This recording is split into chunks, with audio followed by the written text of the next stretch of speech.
Hi everybody, Courtney here today to talk to you about freedom in a spending plan. And so oftentimes we call these budgets and that can feel restrictive, and I want to talk to you about what a spending plan is. So a spending plan is basically the same thing as a budget, except you plan where to spend. So you would write down your monthly income, and then you would write down your fixed expenses, things that come out of your checking or off a credit card. And you want to make sure you have the money in your account before those expenses come out. So if you're using the credit card, you always want to make sure that the money is there to spend. The way I do it, I'm going to talk to you about it a little bit, but just briefly, is I set aside the money, I make a budget, and I plan for savings first, and then the spending is after. So I don't do it the opposite. That's where a lot of people get into trouble. And when you don't have a lot of money and you're starting from that point, that can feel very hard. But as you get increases in your income or you pay off debt, that is a good time to make those switches around. So if you pay off debt and that debt was $300 a month and you were kind of struggling, you might decide that you're going to give yourself $150 a month to live on, and $150 is going to go to savings.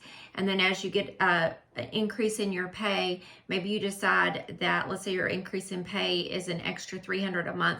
You're going to put $100 more on your 401k and $200 more, and $100 more to living and $200 more in savings. And over time, as you work and get older, these things begin to increase your wealth and your comfortability, I guess is a good word. So things have been nuts for us with work the past couple of months, and it's been hard for me to keep up. And one thing I like to do once a year is do a cash spending plan. And so I'm not completely able to do that because we are debt free, but a lot of our bills come off our credit card every month or out of our checking account. And so what I do is I create a budget with those things included, and then I do cash for items that are like the grocery store, the animals' food, any wants that we have, dates going out, and I put that in an envelope. So some of it is discretionary, some of it is needs, but it's needs that can be manipulated a bit because it's things like groceries. Like you need sustenance, but you don't need like the extra Cokes or junk food and stuff like that. So let's talk about 7 benefits to doing a cash spending plan, or to having a spending plan, especially a cash spending plan where you decide to give yourself a budget for the month. However you want to keep up with it, there are different ways electronically now to do this as well, but cash works easy for me.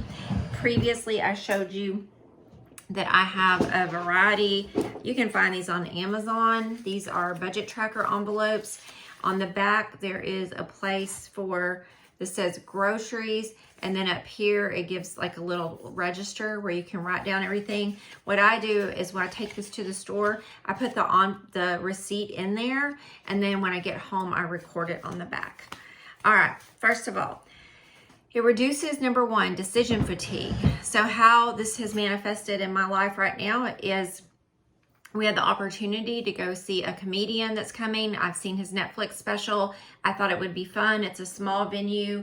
I don't like large crowds, but it was $40 a person, and my husband wanted to take his dad if we went. And I looked at our date night budget, which was $200, and the tickets would have been $120. And we only had $80 left in our date night budget. And I just was like, I don't want to spend it on that. So we didn't. So it just made it easy because there were guardrails. My husband knew we were on this spending plan, and he was fine that. We do have the money. We could get the money, but we had these self-imposed guardrails. There are times in my life where I couldn't make that decision.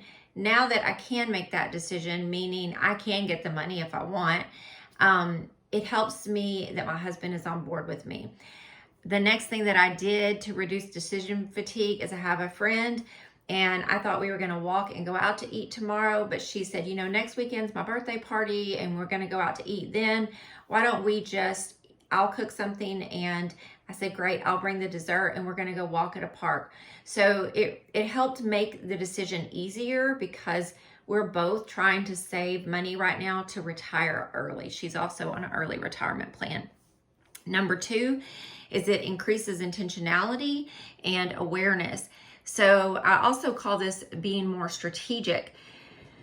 So I gave myself a $200 budget for Thanksgiving this year, and I was listening to a slow living podcast yesterday on how to reduce the mental load. And mental load is just when you have so much on your mind and you're trying it. But one of the things was to turn over responsibility to other people and then let them have that responsibility. Don't constantly check up on them. So when I was planning Thanksgiving this morning, I assigned certain foods to certain people. I sent them a text. These are things they normally bring anyway. Like my daughter generally brings the drinks. My mom brings the rolls, and my dad makes the turkey because we don't eat meat. And so I also decided that I'm trying to get a head count. If we don't have more people than plates, I'm going to just use the plates I have and wash them. And so I'm going to reduce my disposables and things like that. The next thing was just in intentionality is being aware. So I went to the dentist. I needed 3 crowns. I had some dental work from when I was a child that had cracked, and it had made it much longer than it should have.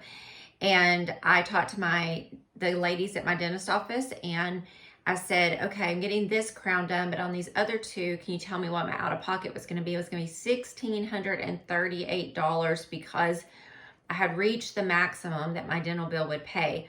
They told me if I waited till January, and we're talking just from December to January, that my out-of-pocket would be $900. So it was a $700 savings, and I'm paying dental insurance every month to wait till January. So I'm more intentional with my thinking about how I'm going to do something and my planning. We also have some gift cards. Yesterday, I had a punch card that I had purchased back in the spring. I used that to go to a yoga class. I have a couple of eating out gift cards that we'll use if we run out of date money. So yeah, it makes you more intentional. It makes you more aware, and it reduces waste as you do that, because you're not gonna waste and just spend, and you're not gonna buy crap you don't need. Number 3 is it reduces your spending and your expenses.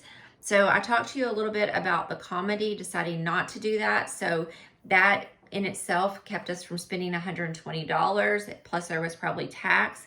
It's helped me look at the cost of things. My dog's dog food I was buying was costing $40 for 12 cans, and then that doesn't even go into the dry dog food. I found another brand that was cheaper. I will say they don't seem to like it as much, so I'm switching, but I'm trying to find a dog food that they like that's closer to $2.25 a can rather than $3 a can. I'm also going to make up some extra dog food to feed them in the meantime. I like to give them homemade dog food as much as possible.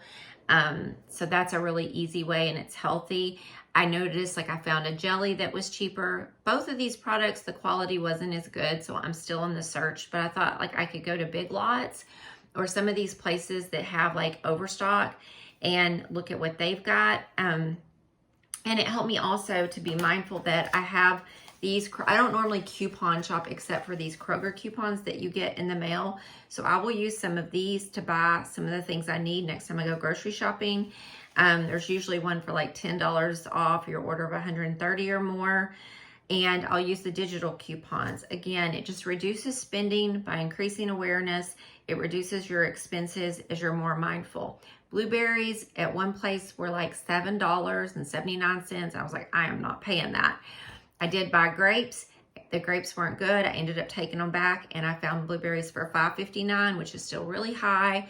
But because I took the grapes back, my husband really prefers the blueberries. So it just makes you very mindful. So you're reducing what you're spending. Okay.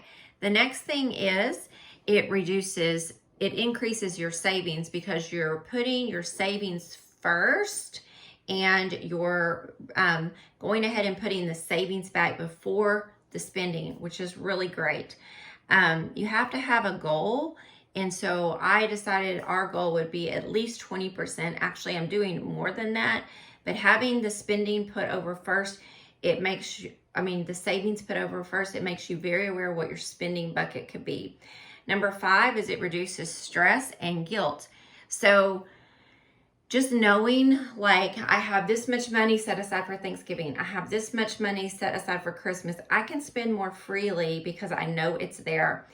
In our date budget, we went out to eat lunch yesterday, and we went and got cupcakes, and they were pretty expensive. Like, by the time I paid for them both and tipped, it was $14. These were specialty cupcakes. But, you know, it allowed us to go and spend that money freely without worrying, like, oh my God, that's so expensive. I shouldn't have spent that, because the money was there. And it just, you know, it just makes you feel better when you know that, okay, this is what I'm following. And the last one is reduces clutter and waste. So I went through and cleaned my closet, and I don't say to my husband, hey, you need to do this. I say, I'm going to clean out my closet, and I'm going to take some bags and donate them to people who are in need. Do you want to donate anything? And he also did a big bag. It makes me realize I like to see the space. I like to have baskets with nothing in them. I like to have space to go through my clothes in the closet. I like to not have my drawers overstuffed. It reduces the mental load again. It reduces the stress on my brain. So I've decided that I have enough clothes to get through the winter. I'm not going to restrict myself too much, because that always increases the guilt. I've been on no spends. Over 10 years now, I've done no spends. So what I am doing is I am saying to myself, I know I need a pair of tennis shoes. I'm not going to go intentionally shopping, but if I see something I really want, that I really love, I will allow myself to buy it if it fits. I had so many things in my closet. I have a lot of sensory issues. Right here, I had surgery all the way across my neck. And so certain things really don't feel good on me. And I have a lot of sensory issues around, like, my waist, my neck, my arms, and I just can't wear certain things. So I realize there's a lot of things in my closet that just go to waste. I spend money and I just don't wear them enough. So I'm not buying any more clothes for winter unless I absolutely need something. I love it. That's it. All right, everybody, I hope that helps you. That was 7 things, just a quick review. And if you like this, please give it a thumbs up and subscribe. It reduces decision fatigue. It increases intentionality, awareness, and strategicness. It reduces spending and expenses. It increases your savings. It reduces stress and guilt, and it reduces clutter and waste. So try a spending plan this month, whether you do it with cash or electronically, and let me know how it goes. Or if you've done the cash budgeting in the past or something similar, there are also things on your phone to do it. Let me know how that's gone and the benefits that you found. Bye-bye.